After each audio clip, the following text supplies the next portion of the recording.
Innal hamdalillah nahmaduhu wa nasta'inuhu wa nastaghfiruh wa na'udzu billahi min shururi anfusina wa sayyiati a'malina may yahdihillahu fala mudhillalah wa may yudlil fala hadiyalah wa asyhadu an la ilaha illallah wahdahu la syarikalah wa anna muhammadan abduhu wa rasuluh.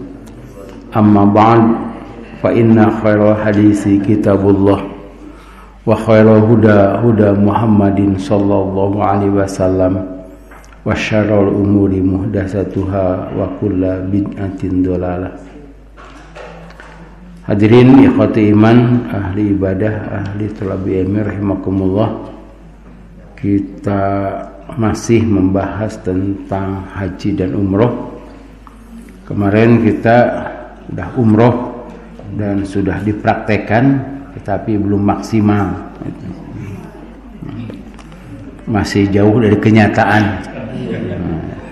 Jadi harus direncanakan di tempat yang benar-benar dirasakan umrohnya gitu, dengan waktunya yang lama.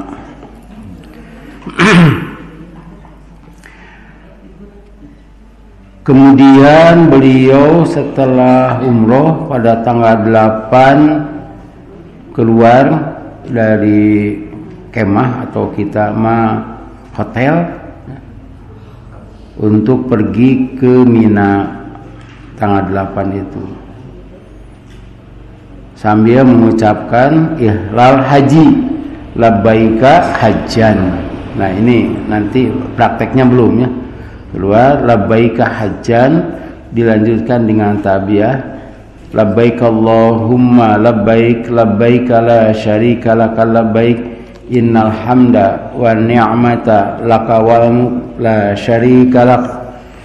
Itu terus-terusan pada hari itu dan hari selanjutnya. Di Mina tidak ada yang dikerjakan selain sholat duhur, asar, maghrib, isya, subuh. Sholatnya qashar, yang 4 rakaat ya 2 rakaat, dan tidak dijama'. Dijama' juga boleh, lebih baik tidak dijama'. Itu sampai malam 9, sampai isya di sana.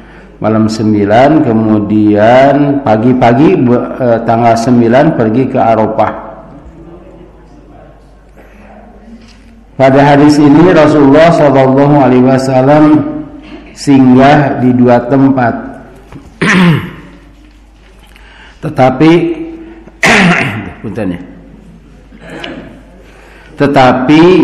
Rasulullah SAW tidak mengharuskan singgah seperti di Namiroh.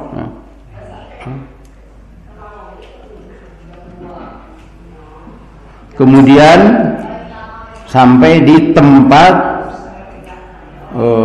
kemahnya yang telah disediakan untuk wukuf. Ketika datang waktu duhur, beliau berkhutbah Arafah. Kemudian setelah itu azan, menyuruh azan, kemudian iqamah, lalu salat duhur, kemudian iqamah lagi, lalu salat asar. Ini pada hari Jumat. Jadi hari Jumat itu di sana salat duhur dan asar. Di antara salat asar dan duhur itu tidak ada salat. Kemudian naik kendaraannya menuju ke tempat wukuf. Nah, kita sekarang itu langsung saja ke tempat wukuf, sebab banyak orang ya harus singgah dulu, sebab Rasul juga tidak mengharuskan untuk singgah. Langsung saja ke tempat wukuf, dikondisikan untuk khutbah, untuk sholat duhur dan asar, dan dikondisikan juga agar dipetak-petak sehingga orang-orang bisa lewat ya, di petak-petak itu sih bisa lewat dan bisa menyimpan barang-barangnya. Itu sampai ya sana setelah sholat duhur itu berdoa. Berdoanya kira-kira 5 jam, dari jam 1 ya, jam 2, 3, 4, 5, 6 sampai terbenam matahari, masuk waktu maghrib, tapi beliau tidak sholat maghrib di Arafah. Kemudian berangkat ke Muzdalifah, ke Masy'aril Haram.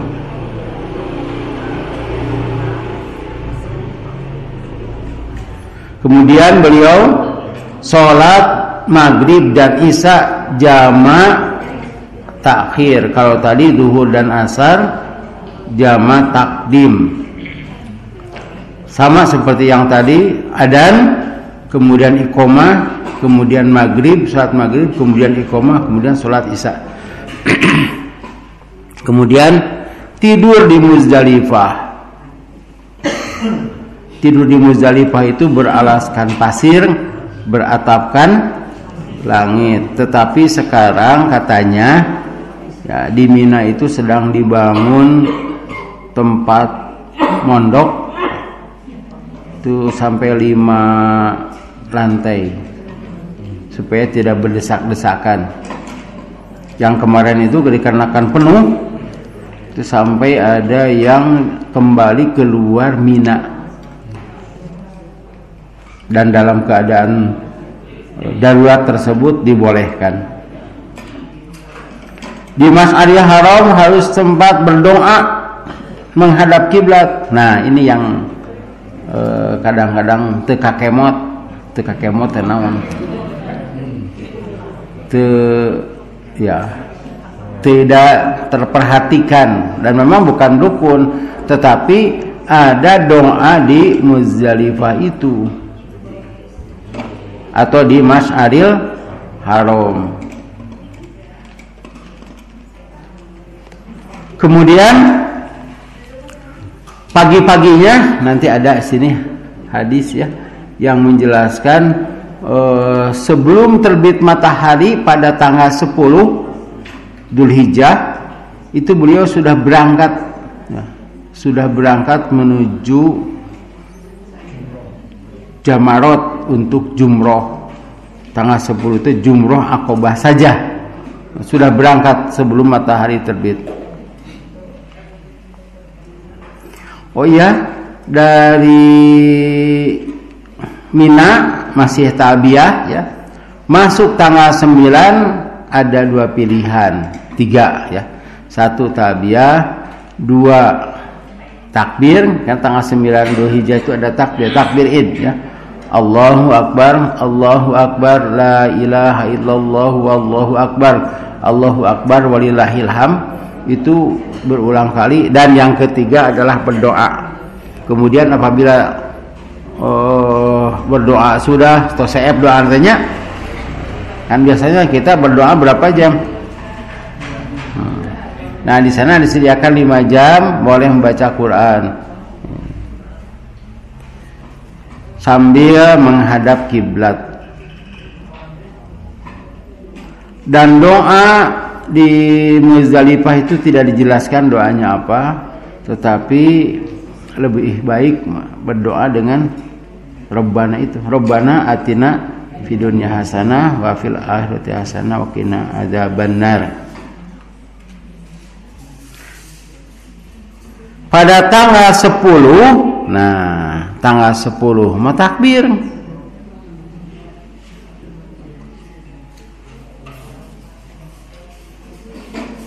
Jadi tanggal 10 pagi-pagi itu takbir. Tapi masih ada juga yang talbiyah.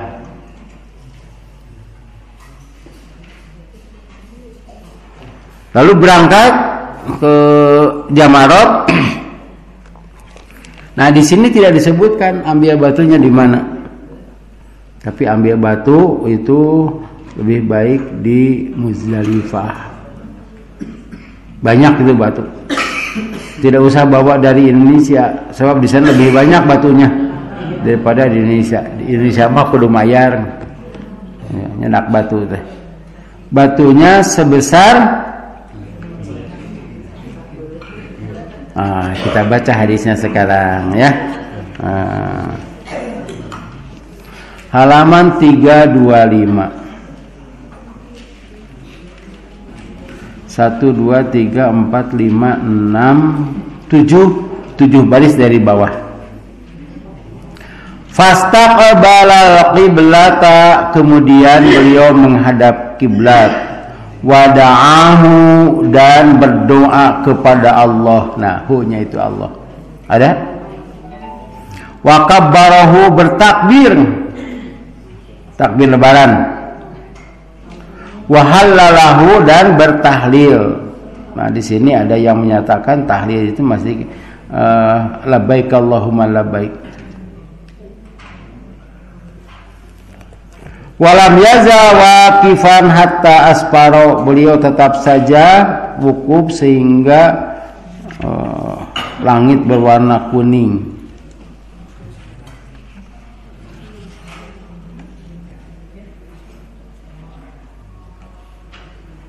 Nah, nabi teh. Dah. Wadafa qabla an tatlu asyamsu, beliau berangkat untuk jumroh ke Jamarot sebelum matahari terbit. Summa atabatna Muhasir, kemudian sampai di lembah Muhasir. Nah, orang teh apa lembah Muhasir? Lembah Muhasir teh eta Jamarot. Faharaka qalilan, bergerak sedikit. Summa salakat tariqa wusta, kemudian mengambil jalan tengah. Nah, di sini juga tidak menjadi keharusan jalan tengah. Karena pada saat itu yang hajinya cuma 140.000, yang sekarang 2,5 juta. Kamana we asa sampai di Jamarot. Allati takhruju ala jamratil kubro. Nah, ke jalan tengah teh yang langsung ke jumroh kubro, jamroh kubro. Ini harus digambarkan ya. Jadi Jamarot itu di lembah. Yang paling ujung itu Jumratul Kubra atau Jumrah Aqobah. Rasulullah tidak mapai dari Jumrah Ula, Jumrah Wusta, kemudian Jumrah Aqobah, tapi langsung saja datang ke Jumrah Aqobah. Pada saat ini tidak bisa, harus lewat dulu Jumratul Ula, Jumratul Wusta di tengah, kemudian Jumratul Aqobah. Nah, antara Jumratul Ula dengan Jumratul Wusta itu dekat, tapi dari Jumratul Wusta ke Jumrah Aqobah itu jauh. Dan tidak ada jalan lain kudu kadinya we, tapi dilewat itu Jumratul Wusta, Jumratul Ula, Jumratul Wusta itu dilewat. Pada tanggal 10 itu melontar Jamratul Kubro. Hatta ata jumrota, sampai datang ke jamroh. Jumrohnya. Ari jamroh mah tempatna, ari jumroh mah maledogna. Tempat keseluruhan itu Jamarot. Itu. Kade kudu di eta we di wakaf Jamarot, ulah Jamaroti. Jamaroti mah anu eta teh anu ngaliwat cenah teh naon asinna teh wasipatu siam. Nah, sifat siam rawasuha, rawasna teh pauqa pida. Tahta Jamarot. Nah, di bawah Jamarot. Kita mah dari santri kita mah. Allati indah sajaroti, yang dekat pohon. Nah, sekarang pohonnya juga tidak ada. Faromaha bisab'iha soyatin. Kemudian beliau melemparnya dengan 7 batu. Yukabbiru ma'a kulli hasotin minha, sambil bertakbir melontarnya itu. Jadi di tangan itu sudah ada 7. Kan di kantong seueur. Salina mah 70 teteh. Ambil 7, sudah yakin 7 gitu. Kita lihat dulu. Kullu hasatin mislu hasa hadfi. Setiap batu itu seperti sini apa? Jari kelingking. Jadi kecil sekali ya. Sedikit itu tuh. Tong ageng-ageng teh. Sambil melontar mengucapkan takbir Allahu Akbar. Allahu Akbar sampai 7 kali kudu kena itu. Nah, ini 7 di tangan itu untuk membantu supaya tidak menghitung lagi. Sebab kalau dikatakan harus 7, kemudian ngarawu, tepuguh ngarawu teh. Jadi lain takbir kudu mah 1, 2, 3 cenah 7. Sebab ini kan harus dihitung. Makanya di tangan kiri itu harus disimpan 7 itu. Jelas da karanggeumnya 7 siki mah gitu. Ngan harita rupina mah teu aya kacang beureum. Nah, ibu-ibu mah apa keneh saageng kacang beureum gitu nya. Tapi sebesar kelingking kan beda. Kelingking orang Arab jeung urang mah. Ya, kelingking nanti sarua jeung jempol sigana teh kitu. Kemudian ada yang menyatakan itu adalah melempar setan. Wah, mata teu takbir. Cenah. Sia, cenah kitu da melempar setan teh. Tidak boleh diganti dengan yang lain, harus dengan batu. Walaupun dibalik ku HP tidak boleh. Nah, itu kan aya eueuh jadi HP. Nah, itu harus diupayakan para jamaah itu menempel di dinding sekarang. Kalau dulu mah dulu juga ada dinding ya, tapi pas sedak-sedak netenya itu terakhir tahun 2002. Kemudian 2003 dibangun sampai sekarang tingkat 5. Nah, boleh di atas. Biasanya untuk Indonesia itu di lantai 3. Jadi kalau dari Mina ini ya, maaf, dari Mina harus membaca itu urang teh harorea maca. Nuturkeun batur we gitu, padahal itu tanda apa peringatan itu ada besar itu di sana itu. Petunjuk itu besar. Bahkan disebut di sana teh kan ke bahasa Arab, ke bahasa Indonesia, ke bahasa Inggris. Jadinya teh untuk Asia Tenggara cenah. Bahasa ngaos teh? Eta teh nya bahasa nuturkeun abdi. Untuk Asia Tenggara belok kanan gitu tanda panah gitu. Asup kadinya. Dan ini tidak yang tengah mah tidak diperuntukkan untuk siapa-siapa. Pokoknya Asia Tenggara mah para naik terutama orang Indonesia. Nah, itu jalannya ke nguling teh naon teh. Melingkar ke masuk ke terowongan. Sekalipun lebih jauh ke terowongan, tapi itu nikmat sebab terowongan tidak panas dan ada blower. Ternyata di jalan teh aya naon cik? Jadi nah, eskalator. Nya, jadinya tuh tapi ke tengah eskalator mah gitu. Kemudian sampai itu langsung keluar dari gunung itu langsung menuju lantai 3. Ketika melontar harus diupayakan Ka'bah itu ada di sebelah kiri. Jadi memang sekarang sudah maaf ya, tah dikitukeun ayeuna teh. Datang sebelah sini, Ka'bah sebelah sini. Apalagi sekarang terlihat itu apa jam-jam tower. Tapi eta ge aya nah cara pasarak-sadak belah dia mending belah itu kosong aya nu ka ditu. Bahkan dari askar juga dikarenakan penuh diarahkan ke sini, mau diarahkan ke dia, mau lewat dia ke dia, ya. Sekarang tuh jumrohnya besar, jamrohnya itu besar, tugunya. Jangan melontar dari belakang sehingga kita tidak memperkirakan sampai atau tidak. Bisik kena kabatur ke dianggap setan.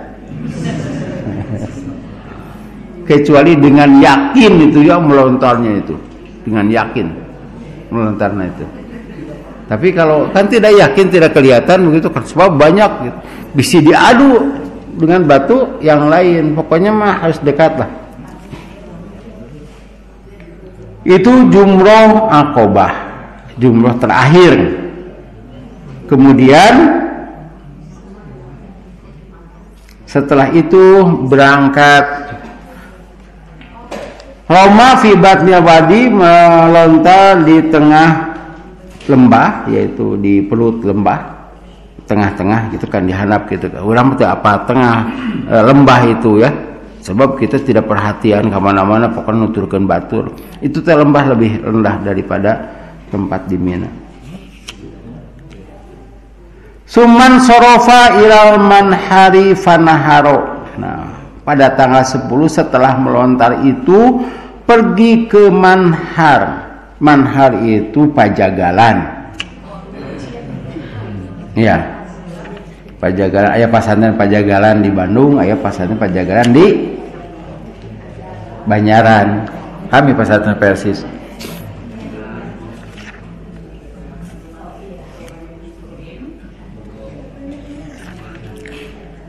Ada yang menyatakan harus di sana. Nanti ada.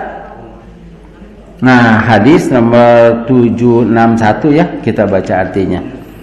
Dari Jabir, masih dari Jabir kan?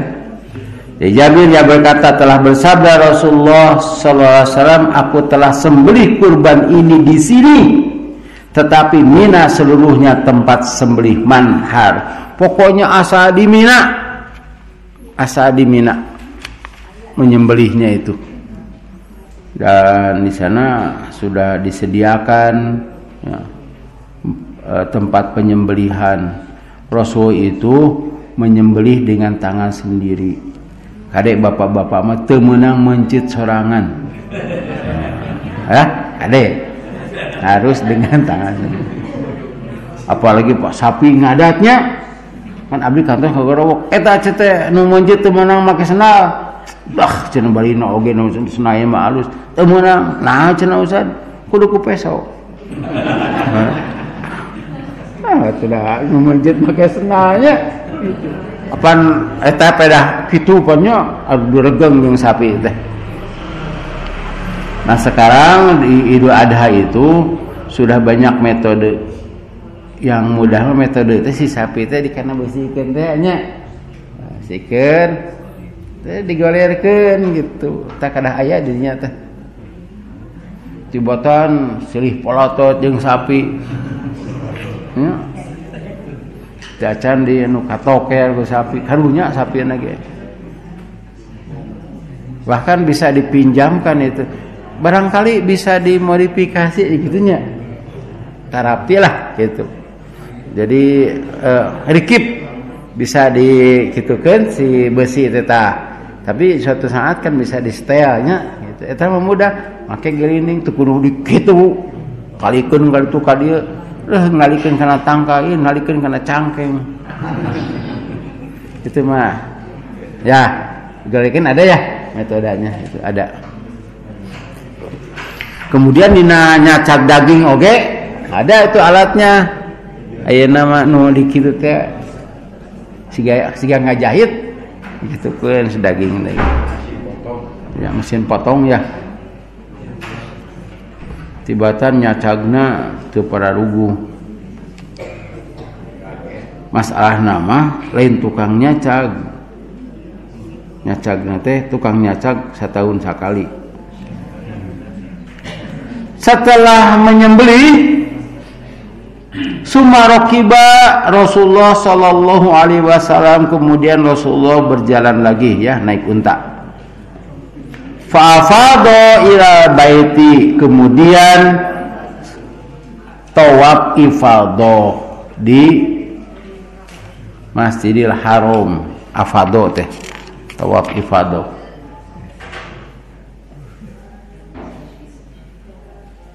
Jadi tawaf teh ada 3, ada 4 juga. Ketika datang waktu umroh tawaf kudum.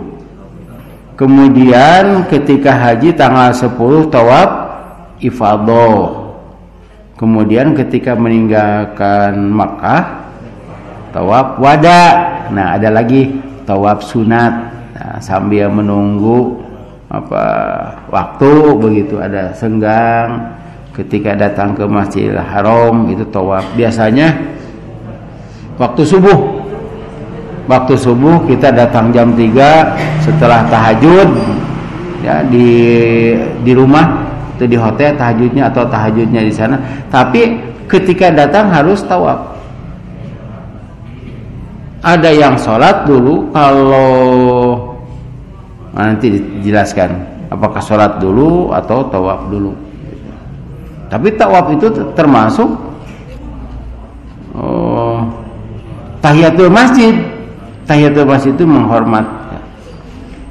Kalau sudah tahajud ya tidak tawaf. Kalaupun mau tawaf setelah sholat subuh.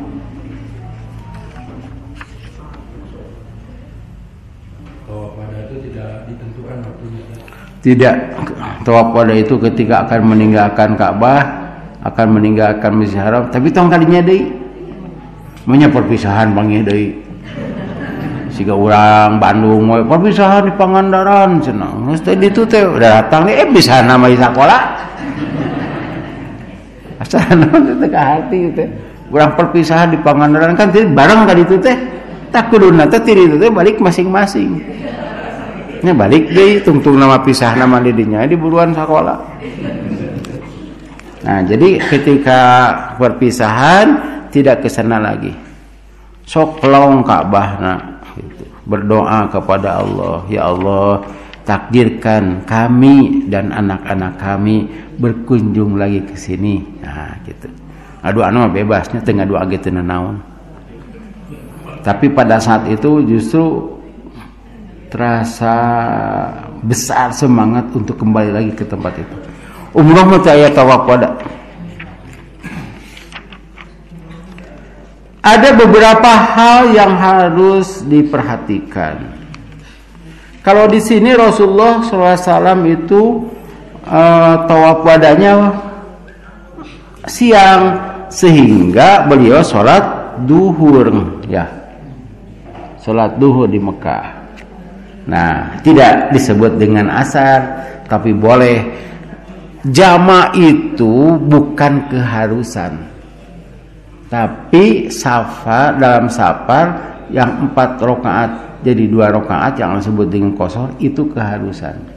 Kalau jama tidak menjadi keharusan. Jadi kalau ibu-ibu, bapak-bapak datang ke Masjidil Haram sholat duhur, nah kemudian pulang, datang lagi ke sana untuk sholat asar, itu boleh. Tapi di Mekah mah itu kemungkinannya jauh ya antara maktab. Kalau di Madinah dekat itu, di Madinah. Ada beberapa hal yang harus kita perhatikan. Di sini urutannya adalah melontar tanggal 10. Kemudian setelah melontar kurban, menyembelih, kemudian tawaf ifadah. Ada yang terlewat di sini. Setelah melontar itu tahallul awal, cukur. Kalau dicukur itu lebih besar kemungkinan untuk diampuni dosa. Kalau ditek-tek sapalih itu teh ya kemungkinannya besar juga, tapi tidak sebesar yang dicukur. Itu untuk laki-laki ya, untuk laki-laki. Kemudian ada yang bertanya, ya Rasulullah, saya tidak sempat bercukur, saya menyembelih dulu. Kata Rasulullah, boleh, Kalau saya tawaf ifadah dulu kemudian bercukur, boleh. Kalau saya tawaf dulu kemudian bercukur, esoknya menyembelih, boleh. Gitu. Nah, di sini urutannya begitu. Tapi yang diutamakan lebih dulu itu adalah melontar. Tapi pernah juga dikarenakan melontar itu penuh, maka jamaah itu ke Masjidil Haram dulu untuk tawaf ifadah. Tapi itu kurang perhitungan. Di Masjidil Haram sedang diadakan sholat Idul Adha. Pan macet didinya teh. Karena itu diupayakan harus melontar dulu. Dan itu juga harus diperkirakan di mana kita tinggal di maktab itu. Pak Imam ngebornya ieu Masjidil Haram. Ieu Mina tempat kita menginap. Kalau dulu mah itu di Mina Jadid. Nah, antara Masjidil Haram dan Mina itu ada Jamarot. Kita ke Jamarot dulu untuk melontar Jumroh Aqobah atau Jumrotul Kubro. Kalau maktab kita dekat ke sini, pulang dulu. Pasti pulang dulu. Makanya Abi. Pulang dulu ke sana. Jadi mandi dulu setelah cukur ya. Mandi ganti pakaian. Boleh ganti pakaian karena sudah tahallul. Tapi itu tahallul awal. Tidak boleh HSI. Abang pernah di hotel, sasaha. Pan biasanya mah sakamar teh opatan, limaan, ieu teh sasaha tidak boleh. Eta mah harus tawaf ifadah dulu. Setelah tawaf ifadah boleh. Sebab setelah tawaf ifadah itu berarti ibadah haji sudah selesai. Nah, ini juga nanti para pembimbing yang sudah dibekali ilmu pengetahuan khususnya tentang haji itu nanti akan membimbing. Tapi biasanya nelpon teteh kalau tidak ada ustadznya atau ustadznya ragu-ragu nelpon. Saya juga sering itu. Tapi nelponnya harus kepada orang yang tahu situasi. Bukan kepada orang yang mengerti bab haji tapi tidak tahu situasi. Kayak belah mana? Pokoknya ayah hotel, cenah ustad. Oh, ada hotel teh nu mana? Tung namanya anu nelponna bari pepeta deh. Penting nuguh tetenya. Tak belah dia, cenah apa tadi itu nelponna oge. Seharusnya digambar posisinya gitu. Digambar dipotokeun aya namanya gitu. Atau aya video call gitu. Eta ge mun wawuh ka dituna. Selok. Selanjutnya ada ibu-ibu yang tidak bisa masuk ke Masjidil Haram karena haid.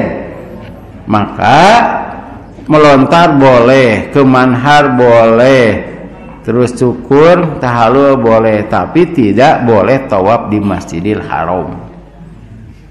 Tawaf ifadah. Tawafnya sama 7 kali dan tidak ada rama teh jig-jig tehnya ketika tawaf kudum kita kitu heula sabaraha kali teh? 3 putaran. Ya. Kalau tawaf ifadah tidak. Nah, ini tawaf ifadahnya nanti menunggu beres. Karena itu ibadah haji lama.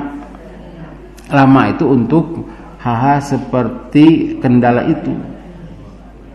Sebab kalau seperti umroh datang ke sana kemudian pulang lagi, nah itu irahat tawaf ifadahnya, irahat tawaf wadanya, gitu.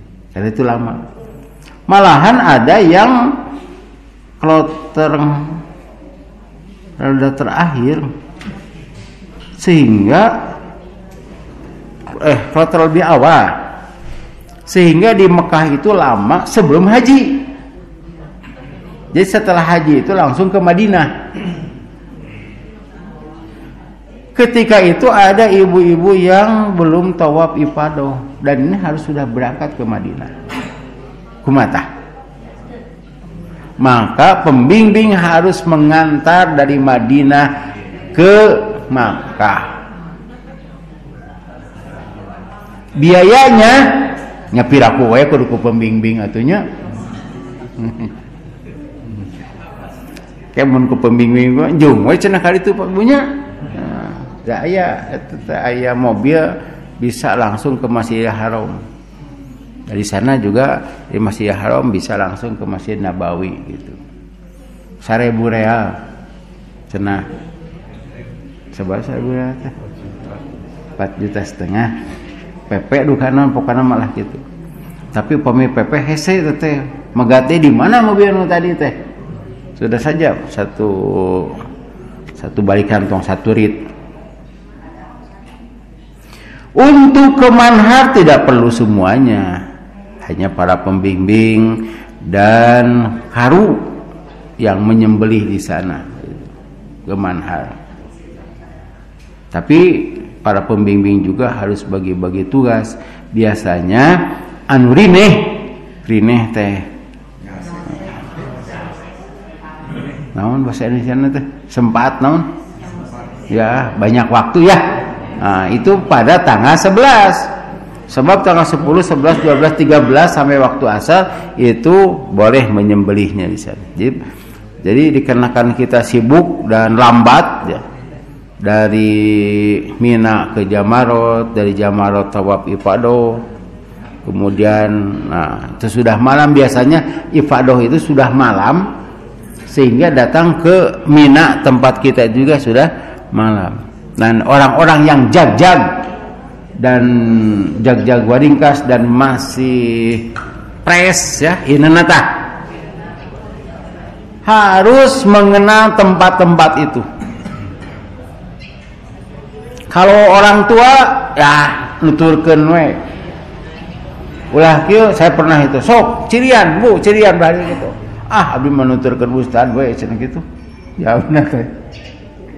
Jadi kan nanti ada tanda-tanda. Sebab itu Mina itu siga urang ka kuburan Astana Anyar, di mana cenah itu kuburanna teh? Nah, nya kan banyak. Apalagi ini satu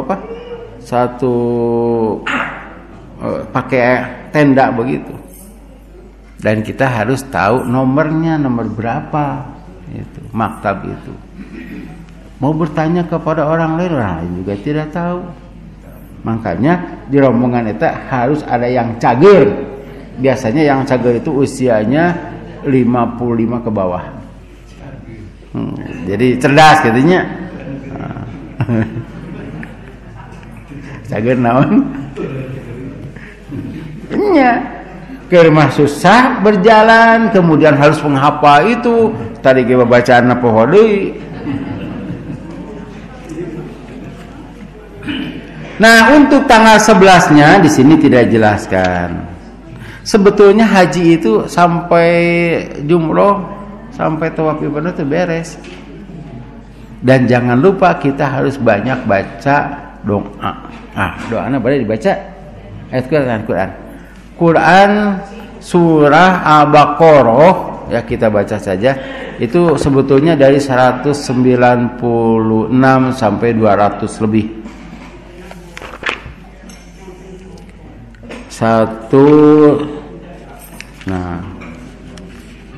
Dari 199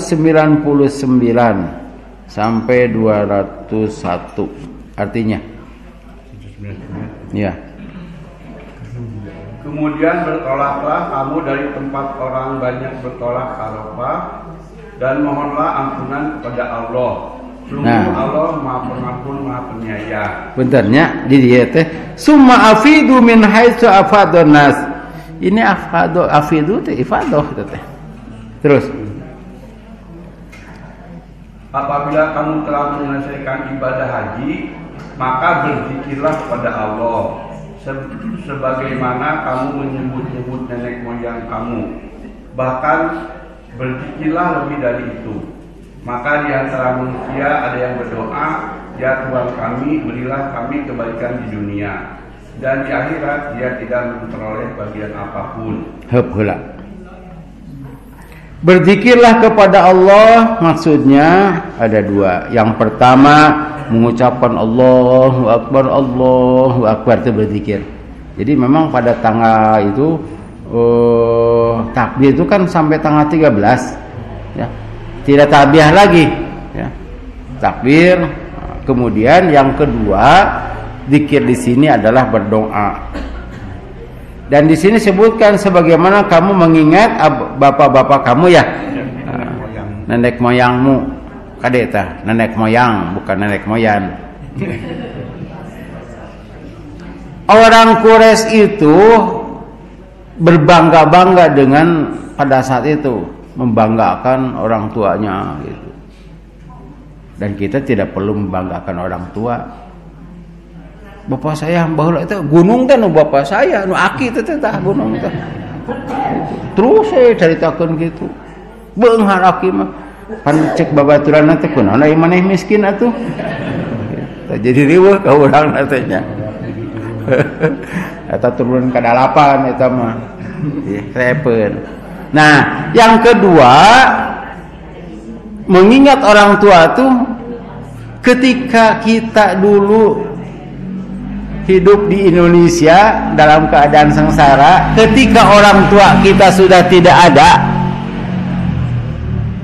mun bapak apa kene, ayah kene, beureun apaleun budakna teh haji dan berjanji akan membawa orang tua suatu saat sekurang-kurangnya untuk umroh. Jadi banyak orang yang bapaknya tidak tahu bahwa dia itu jadi kaya. Nah itu. Tapi yang harus diingat mah kepada Allah, sebab yang menentukan segala sesuatunya adalah Allah. Di antara mereka ada yang berdoa, ya Allah berikanlah aku di dunia, begitu ya. Jamaah haji yang sah dan mabrur doanya diijabah. Karena itu anu haji mah teu aya anu miskin pulang dari sana. Cenah Ustaz aya tetangga abdi haji teh miskin. Eta mah teu ngadung'a ketika di sana. Ini kan dalilnya. Allah itu pasti ngajak. Jadi ada yang berdoa begini ke Allah, ya Allah abdi teh cenah ka dieu teu boga duit hakatna mah ngajual sawah, ngajual tah kitu nya curhat ka Allah teh. Boleh. Mun digentosan we cenah ku Allah. Boleh itu. Tapi itu doa-doa yang murah. Kade ulah digentos namina kan aya gentosnya. Namina teh jadi Haji Wahyu, pedah sawahnya payu.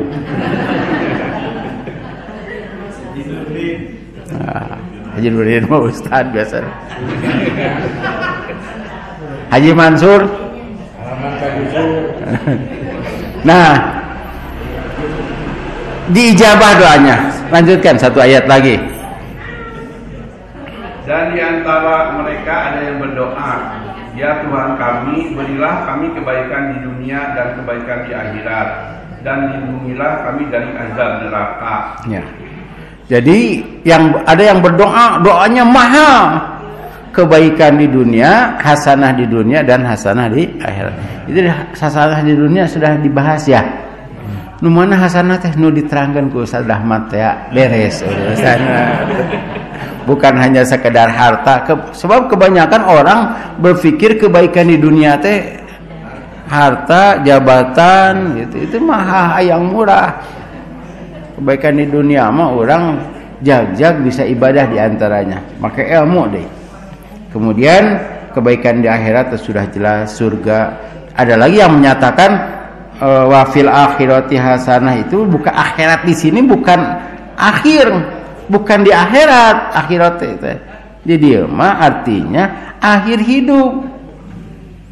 Sebab ada orang yang ingin akhir hidupnya itu husnul khotimah dan meninggalnya itu tenang, gitu kan. Pan aya doana teh. Allahumma hawwin alaina fi ulah kagugurudugan gitulah. Waqina adzabannar. Nah, hasanah di akhirat juga diartikan surga. Tapi surganya tidak masuk neraka dulu. Itu barangkali nanti kita lanjutkan lagi ke hadis-hadis selanjutnya. Ini hadisnya masih panjang.